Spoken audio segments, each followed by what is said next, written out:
사도행전 14장 25절에서 28절까지 말씀을 제가 읽도록 하겠습니다. 말씀을 버가에서 전하고 아탈리아로 내려가서 거기서 배 타고 안디옥에 이르니 이곳은 두 사도가 이룬 그 일을 위하여 전에 하나님의 은혜에 부탁하던 곳이라. 그들이 이르러 교회를 모아 하나님이 함께 행하신 모든 일과 이방인들에게 믿음의 문을 여신 것을 보고하고 제자들과 함께 오래 있으니라. 아멘. 오늘 말씀의 제목을 28절의 그 본문에 있는 함께 오래 있으니라 라는 제목을 가지고 오늘 함께 설교를 여러분들에게 나누려고 합니다. 우리 지난 시간과 이전의 시간들을 다시 한번 돌아볼 텐데요. 주후 45년경에 수리아에 있는 안디옥 교회는요, 지중해 세계에 복음을 전하기 위해서 바울과 바나바를 전도자로 파송하였죠. 수리아 안디옥을 출발한 그 바울과 바나바 이 일행이 전도여행을 다 끝마치고 다시 수리아 안디옥 곧 안디옥 교회로 되돌아오기까지의 그 기한이 최소한 1년에서부터 길게는 2년까지 소요된 것으로 우리는 추정할 수 있습니다. 바울과 바나바는 수리아 안디옥으로 그 귀환하자마자 무엇을 했나요? 바로 그 교인들을 다 모아놓고 자신들이 어떠한 그 전도여행 1년에서 2년 사이 그 기나긴 그 전도여행 그 가운데 있었던 그 많은 일들과 그 가운데 행하신 하나님의 능력과 기사와 이적과 또한 아버지의 그 말씀과 진리를 붙들고 나아갈 때 하나님께서 어떻게 역사하셨는지에 대해서 그 교인들을 다 모아놓고 특별 부흥 성회를 가졌죠. 이를테면 오늘날 같이 전도 보고 집회, 선교 보고 집회 이런 차원이라고 보시면 되겠습니다. 최소 1년여 이상에서 최대 2년이 소요된 그 전도 여행은 고난과 고통과 그리고 온갖 고행의 연속의 시작이었고 마침이었죠. 인간적인 관점에서 우리가 그 전도여행, 그 바울과 바나바가 했었던 그 전도 여행을 우리가 인간적인 관점에서 바라보게 된다면 그 여행은 반드시 우리의 삶에서 피해야 할 끔찍한 여정이었다라는 것을 우리는 인간적인 생각에서 그렇게 나눌 수 있을 거예요.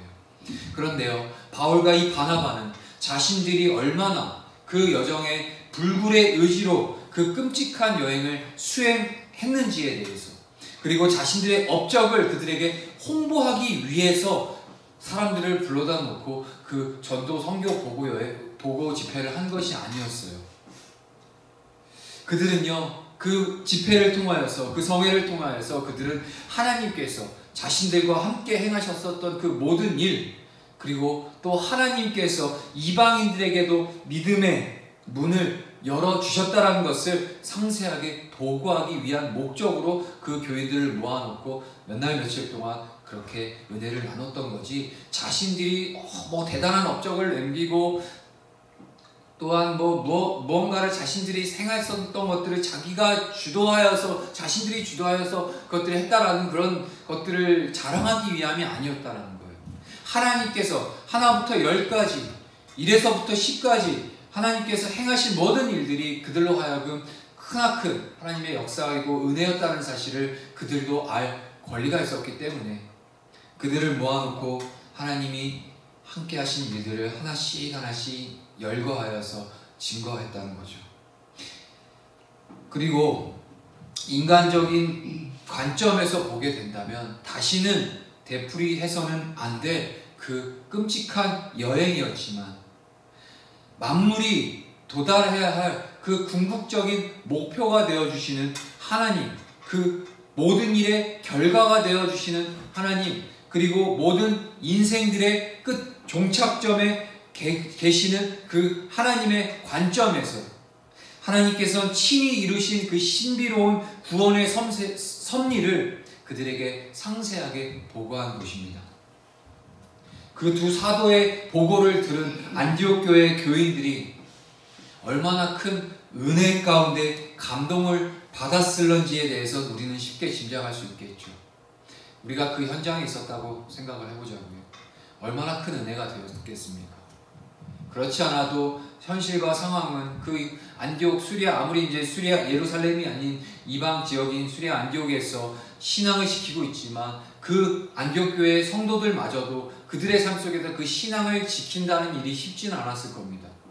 물리적인 박해 속에 살았을 것이고요. 수많은 그 신앙 하나 때문에 믿음의 위협 속에서 살았을 그 과정 속에서도 불구하고 하나님께서 그 두 사도를 그 두 사도를 통해서 이루신 전도 여행의 놀라운 은혜와 하나님의 행하심들이 그들의 입술을 통해서 선포되어질 때 그 안디옥 교회의 그 수많은 교인들에게 얼마나 큰 위로가 되었을 것이고 얼마나 큰 하나님의 은혜가 임하였을지 우리는 쉽게 그것을 짐작해 볼 수 있다는 거죠. 사실 그래요. 많은 그 성회들이 지금도 많이 교회들 가운데 일어나고 있고 많은 집회들도 있고 하지만 저는 개인적으로 가장 은혜로운 집회다라고 하는 것을 집회라고 저는 느끼는 것은 정말 그 선교 현장, 하나님께서 행하신 그 현장에 하나님께서 진짜 어떻게 일하셨는지가 정말 입체적으로 다가오는 그런 메시지가 선포되어지는 것. 왜냐하면 우리는 말씀이 선포되어지지만 이 말씀은 결국에 텍스트, 꼭 문자잖아요. 여기에 대해서 하나님이 계시하시고 우리에게 주신 은혜가 분명히 있지만 그 은혜가 우리가 삶 가운데 얼마만큼 진짜로 실제화되는지에 대해서 많은 그런 선교 체험들과 우리가 또한 우리가 실제적으로 삶 속에서 우리의 삶을 통해서 나타나고 있는 하나님의 일하심이 우리에게 더 큰 은혜로 부딪혀 온다는 거예요. 그것처럼 이 당시에 이 바울과 바나바를 통해서 듣게 된 바나바의 이 전도의 그 2년여 동안 하나님께서 행하신 놀라운 일들이 하나씩 그 성도들에게 전해졌을 때 그들의 믿음이 더욱더 굳건해졌을 것이고 또한 그들이 처음 그들을 파송 보냈을 때 그 처음 마음이 다시금 회복되어서 정말 열악한 상황이었지만 하나님의 놀라운 부르심과 순종함으로 그 사명을 가지고 떠나겠다는 그 사람들에게 축복하며 그들을 하나님께 위탁드리며 보냈던 그 성도들에게 있어서는 얼마나 큰 열매였을까요? 자, 그리고 이후 본문 28절은 다음과 같이 이제 막을 14장의 그 전도여행, 1차 전도여행의 대단원의 막을 다음과 같이 얘기하며 막을 내리고 있습니다. 다시 한번 읽어볼게요. 28절 읽어볼게요. 시작. 제자들과 함께 오래 있으리라. 아멘. 여기 28절 본문에 언급된 제자, 이 제자가 누굴까요? 바로 두말할 필요도 없이 안디옥 교인들일 거예요. 성경에 기록된 이 내용은 여러분들 성경에 기록된 이 철자 하나하나, 맞춤법 하나하나, 점 하나하나도 그냥 써진 것이 없죠. 하나님의 영감, 그 성령의 영감, 성령의 감동으로 그 성경 저자들의 그런 인생과 삶과 그들의 모든 전위적인 모든 것들을 사용하셔서 하나님께서 하나님의 진리의 말씀으로 기록해 놓으신 이 성경 66권의 완전 무오한 조금도 오점이 없는 이 성경 66권의 말씀에 담겨있는 이 점 하나하나도 하나님께서는 그냥 기록해 놓으신 것이 아니라는 사실을 저와 여러분들 분명히 알고 있을 겁니다. 이처럼 성경에 기록된 내용은 한 단어 의미 없는 단어가 없다라는 거예요. 그런데 어떤 단어든 이 성경에 기록되었다는 것은 그 속에 아주 깊이 가지고 내포되어 있는 의미가 포함되어 있기 때문에 단어가 들어간 거겠죠. 그죠? 본문은요, 바울과 바나바가 안디옥 교인들에게 전도 보고를 했다는 것으로 거기서 끝나지 않아요. 만약에요, 오늘 이 본문이 그렇게 단순히 전도 보고에서 끝났습니다라고 그것이 전도 보고가 끝이 되어서 마무리되었다고 한다면, 그렇게 끝나버렸다면 우리가 앞으로 보게 될, 이어서 나오게 될 사도행전 15장과 그것을 결부시켰을 때 바울과 바나바는요, 안디옥에서 전도 보고를 끝내자마자 예루살렘으로 바로 올라갔다고 이해할 수밖에 없을 거예요. 왜냐하면 잘 아시다시피 사도행전 15장은 어떤 사건이 일어나죠? 바로 예루살렘 회의가 있어요.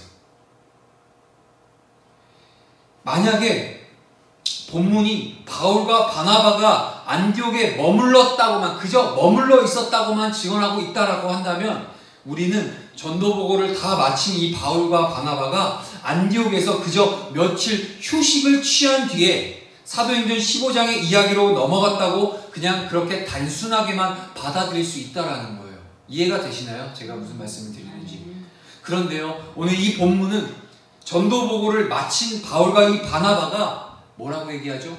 바로 제자들과 함께 있었다라고 증언하고 있다는 거예요. 그것도 잠깐이 아니라 오래, 제자들과 함께 오래 있었다고 이 본문이 밝혀주고 있다는 겁니다. 본문은 왜 굳이 제자들이라는 단어를 사용했고, 그리고 함께라는 단어, 그리고 오래라고 하는 이 단어들을 첨가해서 전도보고를 마친 이 바울과 바나바가 그곳에서 오래도록 제자들과 함께 있었다고 왜 굳이 본문이 이렇게 증언하고 있었을까요? 오래도록 바울과 바나바와 함께 지내는 그 안디옥 교회 교인들의 감격과 감동과 기쁨이 얼마만큼 컸는지에 대해서 강조해주고 싶기 때문이에요. 자, 여기서 사람은요, 사람과 사람과의 그 관계 속에서 희노애락이 형성되고 나타나요. 왜냐하면 우리는 사회 공동체에 살고 있잖아요. 우리는 혼자 무인도에서 혼자 사는 존재가 아니라 인간과 인간이 더불어 사는 사회 속에서 가정이라는 최소의 단위의 그 사회가 있고요. 그리고 어떤 학교면 학교, 교회면 교회라는 어떤 공동체 사회가 있고요. 더 넓게는 이 국가라는 이 공동체 사회가 있어요. 그것처럼 사람은 사람과 사람이 함께 공존해 어울려 갔을 때 그 한 사람의 인생의 희노애락이 그 어울림 속에서 다 담겨서 이렇게 나타난다는 거예요. 그것처럼 중요한 것은 사람은 어떤 사람을 만나냐가 정말 중요하다는 거예요. 뭐 부모님들은 자녀들에게 이렇게 얘기하잖아요. 친구 잘 사귀어라. 좋은 친구 만나야 된다. 환경이 중요하다라고 늘 얘기하시잖아요. 저 또한 저 마찬가지로 저도 살아보니까 정말 내 주변에 어떤 사람이 있느냐에 따라서 제 세계관이 바뀌더라고요. 그리고 내 주변 환경이 어떠냐에 따라서 내가 갖고 있는 그 가치와 내 삶의 질이 달라지더라고요. 분명히 이것은 어떻게 거부할 수 없는 분명한 진리라고 저는 생각을 해요. 제가 왜 이런 얘기를 하냐? 이 바울의 연대기를 계산을 해보면 이때 이 바울은 1년 이상 안디옥에서 그곳 교인들과 함께 있었던 것으로 추정되고 있어요. 물론 성경에서는 문자로 이 안디옥 교회에서 바울이 1년 동안 있었다라고는 얘기는 하고 있지 않지만 많은 어떤 바울을 연구하는 학자들이 그 연대기를 계산해 봤을 때 이 28절이 말하고 있는 제자들과 함께 오래 있으니라, 곧 안디옥 교회 교인들과 바울이 오래 있으니라 라고 했을 때 이 기간을 한 1년여 이상으로 추정하고 있다는 거예요.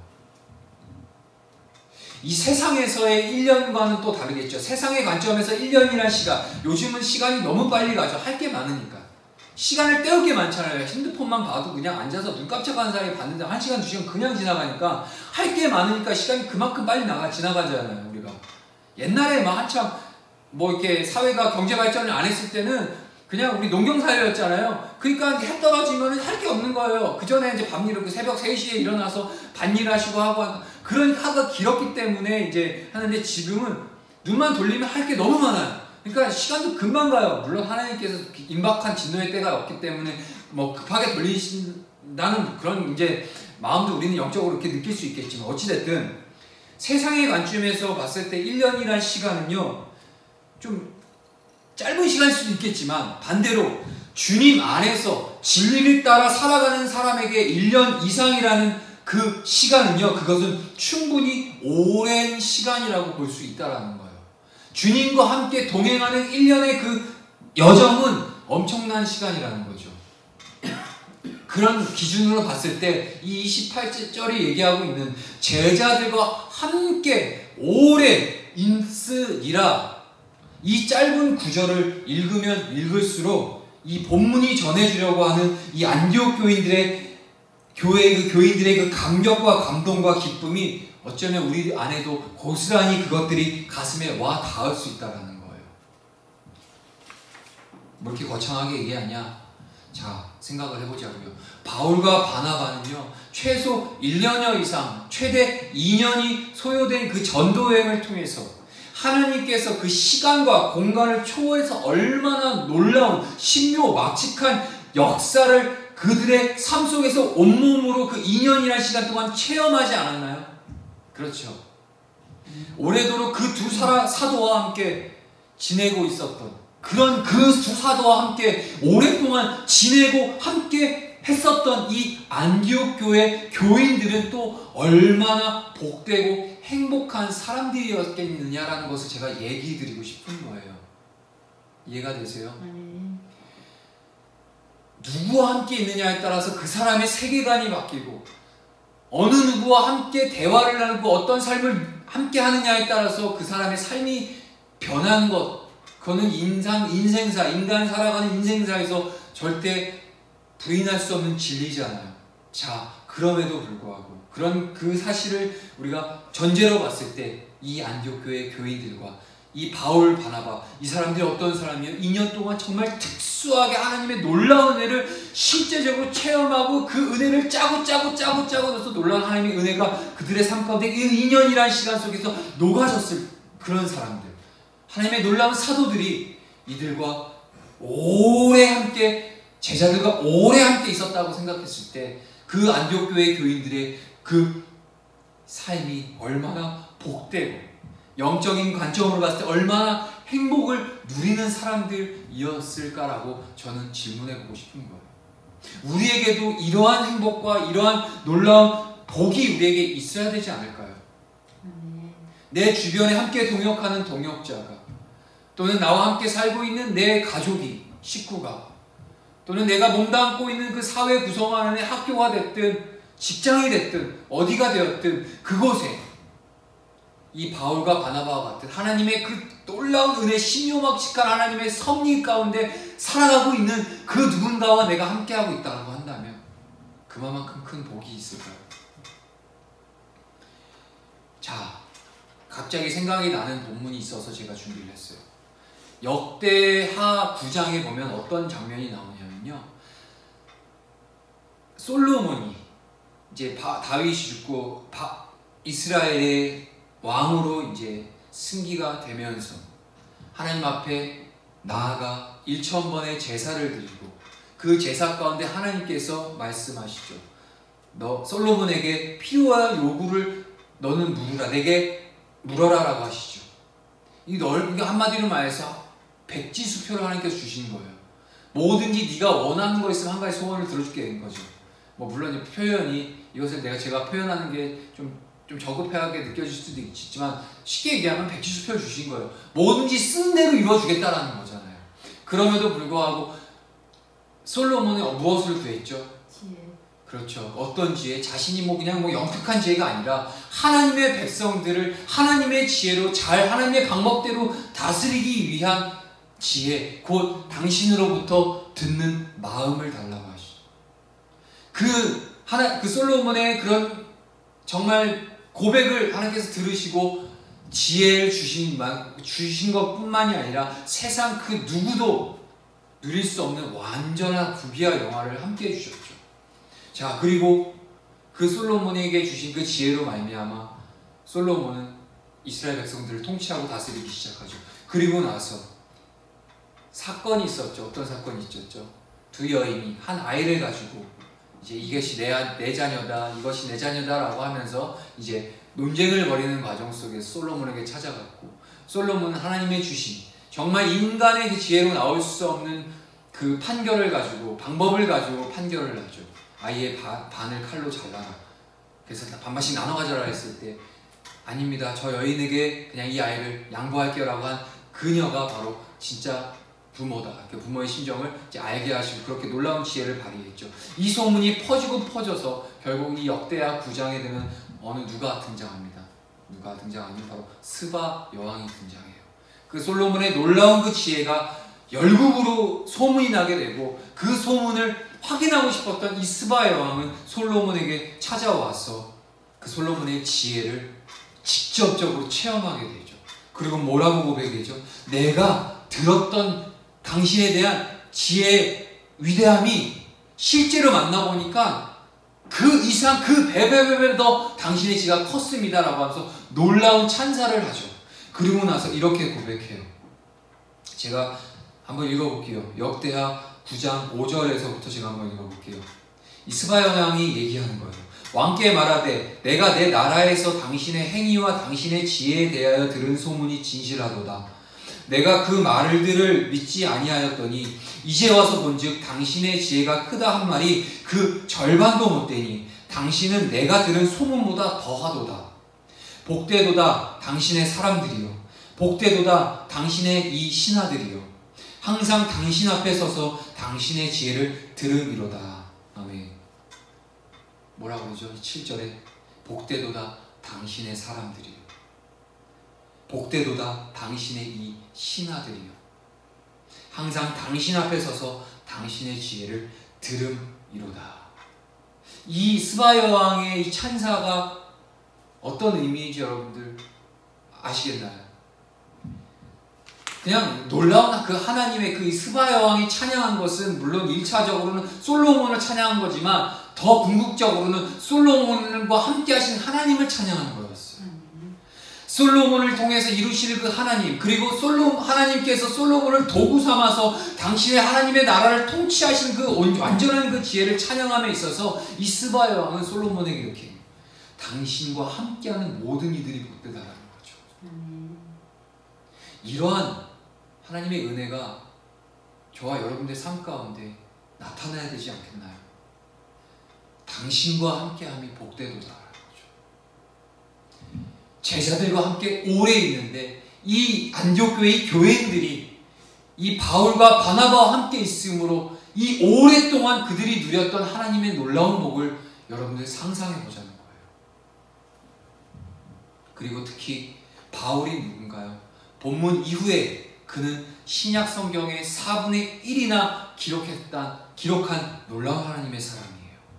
복음서를 제외한 나머지 신약 성경의 3분의 1이 다 이 사도 바울 한 사람으로 인해서 기록되었던 거예요. 그가 기록한 글마다 우리가 지금 믿고 있는 하나님의 말씀과 진리인 성경이 된 거라는 거예요. 그리고 마침내 로마에서 순교의 피를 뿌림으로써 이 로마 제국을 다시 그의 순교의 피가 기반이 되어서 로마 제국이 새롭게 되었고요. 나아가 인류의 역사를 새롭게 만드는 기틀을 마련한 게 바로 이 사도 바울이었어요. 그를 가리켜 이렇게 표현하죠. 신약 시대의 가장 위대한 사도라고 교회는 칭하고 있어요. 조금도 이는 과장된 이야기가 아닙니다. 그렇다면 그 시대에 오래도록 바울과 함께 신앙을 나눈 이 안디옥 교인들보다 더 복되고 행복한 사람들이 어디에 있을 수 있을까요? 저는 예수님 다음으로 가장 보고 싶은 사람이 사도 바울이에요. 누구는 다윗이다, 누구는 모세다 얘기하는데 저는 사도 바울이 가장 보고 싶습니다. 그 사도 바울과 오랜 기간 동안 함께 하나님의 말씀과 하나님의 진리와 하나님의 그 신묘막측한 놀라운 그 은혜를 함께 이뤄가고 있는 그 교인들의 복이 얼마나 컸을까요? 이처럼 바울과 바나바가 오랫동안 자신들과 함께 지낸 이 안디옥 교인들을 복되고도 행복하게 해줄 수 있었던 것은 어떠한 경이고 이유였을까요? 단지 이들이 마음이 심성이 착해서 뭔가 타고난 재능이 많아서 아니죠. 하나님께서 먼저 이 바울과 바나바와 함께 해주셨기 때문이에요. 제가 특정 환경의 어떤 인물을 칭송하고자 하는 것이 아니라 그 인물 가운데 역사하신 그 하나님이 그들과 함께 하셨기 때문에 이러한 역사가 가능했다는 거예요. 그들이 한 일은 자신들과 함께하고 계시는 그 하나님에 대해 단지 깨어있는 것 뿐이었어요. 그때 하나님께서 하나님으로부터 깨어있었던 그들에게 친히 당신의 도구로 사용하신 것이었죠. 그래서 비단 본문 속 이 안디옥에서 뿐만이 아니라 그들이 가는 곳곳마다 수많은 사람들이 그들을 통해 예수 그리스도 안에 있는 참된 생명을 얻을 수 있었고, 그 생명 안에 그 생명을 누리는 복되고 행복한 삶을 그 성도들은 살아갈 수 있었다는 겁니다. 그렇다면 우리는 하나님을 믿는 우리 자신이 지금 어떤 신앙의 사람으로 살아가고 있는지 간단하게 우리가 점검하는 방법을 깨달을 수 있어요. 그것은 바로 우리 곁에서 우리와 함께 있는 사람이 어떤 사람인지를 보면 돼요. 이해가 되세요? 어떻나요? 여러분 한번 생각해 보세요. 우리 주변에 있는 사람들이 과연 어떤 사람들입니까? 지금 내 가족이 나와 함께하는 삶으로 인해서 내 가족이 지금 현재 불행에 빠져 있나요? 아니면 내 가족이 행복을 누리고 있나요? 나와 함께 일하는 사람들이 나 때문에 고통을 겪고 있나요? 아니면 나와 함께 일하는 그 사실 때문에 그들의 삶이 복되어지고 있나요? 만약 지금 내 가족 중에 어느 누군가가 나로 인해 불행에 빠져 있거나 나와 함께 일하는 어느 누군가가 나 때문에 지금 고통을 겪고 있다면, 그것은 내가 교회에 다니는 교인이기는 해도 아직까지는 하나님에 대해 깨어있는 참된 신자는 아니라는 사실이에요. 내가 나와 함께하고 계시는 하나님에 대해 깨어있는 참된 신자가 되기 전까지는 지금 내 가족 중에도 나로 인해 불행에 빠져있는 그 사람을 제외하고도 앞으로도 계속해서 다른 가족 역시도 나로 인해 불행해질 수밖에 없다는 거예요. 결국 내가 하나님 앞에 바로 깨어서 하나님과의 온전한 관계가 형성되어지기 전에는 아무리 우리가 인간적으로 행복을 추구하려고 하고 가정 안에서도 뭔가 화목함을 추구하려고 해도 그건 있을 수 없는 것. 그건 일시적인 현상으로 나타날 뿐이죠. 내가 하나님에 대해 깨어있는 참된 신자가 되기 전까지는 나와 함께 일하는 것 때문에 고통을 겪고 있는 그 사람을 차지하고도 앞으로 더 많은 수많은 사람들이 나로 인해 고통당할 수 있다는 사실을 우리는 기억해야 돼요. 하나님에 대해 깨어있는 참된 신자가 되기 전까지는 모든 인간은 실은 자기 자신을 위한 이기적인 흉기에 지나지 않기 때문이에요.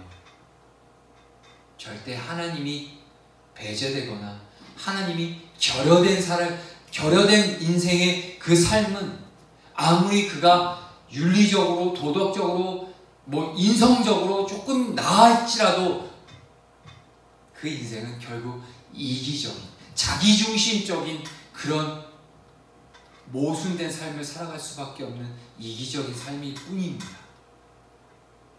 주님의 몸은 우리의 죄값을 대신 치르기 위해 제물이 되어서 십자가에 못 박혀 돌아가셨죠. 그리고 죽음을 깨뜨리시고 부활하셨고요. 승천하셨으며 보좌 우편에서 우리를 위해 지금도 중보하고 계셔요. 하지만 주님의 영, 곧 성령은 언제나 우리와 함께하고 계시는 사실을 우리는 잊으면 안 돼요.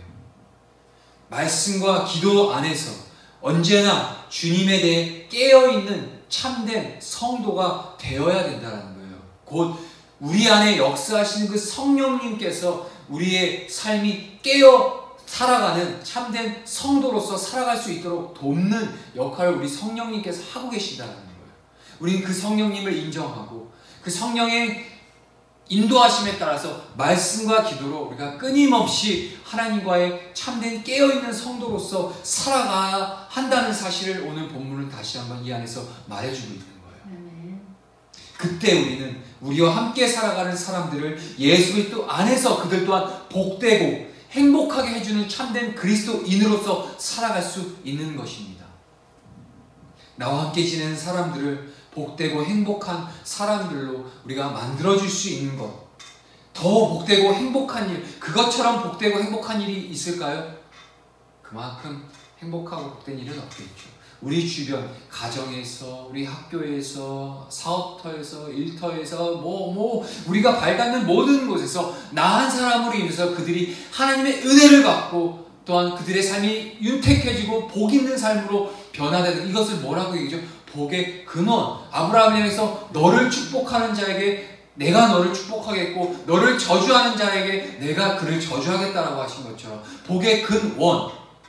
하지만 그 복의 근원이 이제는 오늘날 우리가 예수 그리스도 안에서 성령의 충만함을 입고 나아갔을 때 우리 안에 그 거룩한 주의 영이 우리를 통로로 사용하셔서 예수의 생명의 복이 선언되어지고 흘러가고 선포되어질 수 있는 것, 그것만큼 우리가 누릴 가장 큰 행복이 어디 있을까요?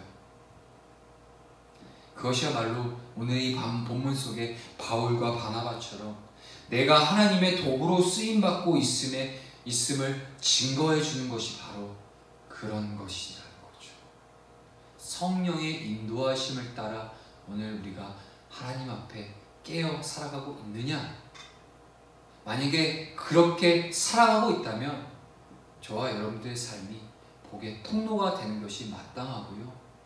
제자들과 함께 오래 있었던 그 오랜 시간 동안 함께 있는 그 시간 동안 그 안디옥 교인들의 믿음과 영성과 그들의 삶이 얼마만큼 하나님 안에서 복되고 즐거웠지, 바로 그 삶이 우리들의 삶이었기를 간절히 소망하며 우리가 바로 바울과 바나바처럼 하나님의 복을 전달하는 전달자의 역할을 해줄 수 있어야 된다라고 저는 분명하게 말씀드리고 싶습니다.